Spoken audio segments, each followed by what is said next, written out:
நம் ஆண்டவர் இயேசு கிறிஸ்துவின் நாமத்தினால் மகிழ்ச்சியும் சமாதானமும் நம் அனைவரோடும் இருப்பதாக. யாக்கோபு 1:2-8 முடிய.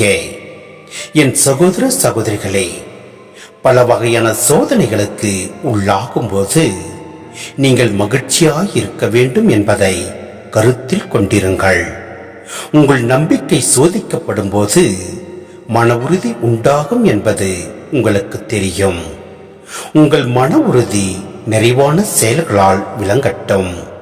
அப்பொழுது எக்குறையுமின்றி முற்றும் நிறைவுள்ளவர்களாய் இருப்பீர்கள். உங்களிடையே குறைவான நாணம் கொண்டிருப்போர் கடவுளிடத்தில் கேட்கட்டும். அப்பொழுது அவரும் நாணத்தை கொடுப்பார்.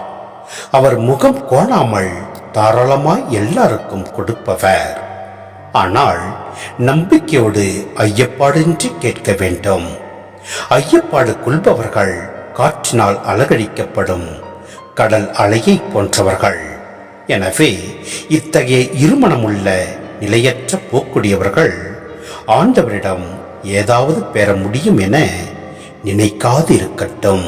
சிந்தனை: துன்பங்கள் வரும்போது கிறிஸ்துவ நம்பிக்கை உறுதி உள்ளதா அல்லது வீழ்ச்சி உறுகிறதா என்று தெரிந்துவிடும். நமது நம்பிக்கையில் உறுதிப்படவே கடவுள் துன்பங்களை அளிக்கிறார். வாழ்வே போராட்டம், அதுவும் கிறிஸ்துவ வாழ்வு போராட்ட வாழ்வு என்பதை நினைவில் நாம் கொள்ள வேண்டும். எனவே ஏழை எளியவர்களுக்கு ஆறுதல் அளிப்பது என்பது அவர்களுக்கு ஆறுதல் அளிக்கும் வார்த்தைகளை கூறுவது மட்டும் அல்ல, தாங்களே பல முயற்சிகள் எடுத்து உழைத்து முன்னேற வேண்டும் என்று அவர்களுக்கு காட்ட வேண்டும். போராட்டத்தில் நிலைத்து நின்றால் வாழ்வில் வெற்றி கிடைக்கும். மேலும் மிகுந்த நம்பிக்கையோடு ஜெபம் செய்ய வேண்டிய தேவையே இங்கு குறிப்பிடப்பட்டுள்ளதை நாம் பார்க்கின்றோம்.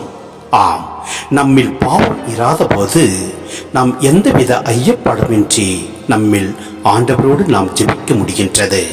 எனவே முதலில் நாம் பாவத்தை அகற்றிடுவோம்.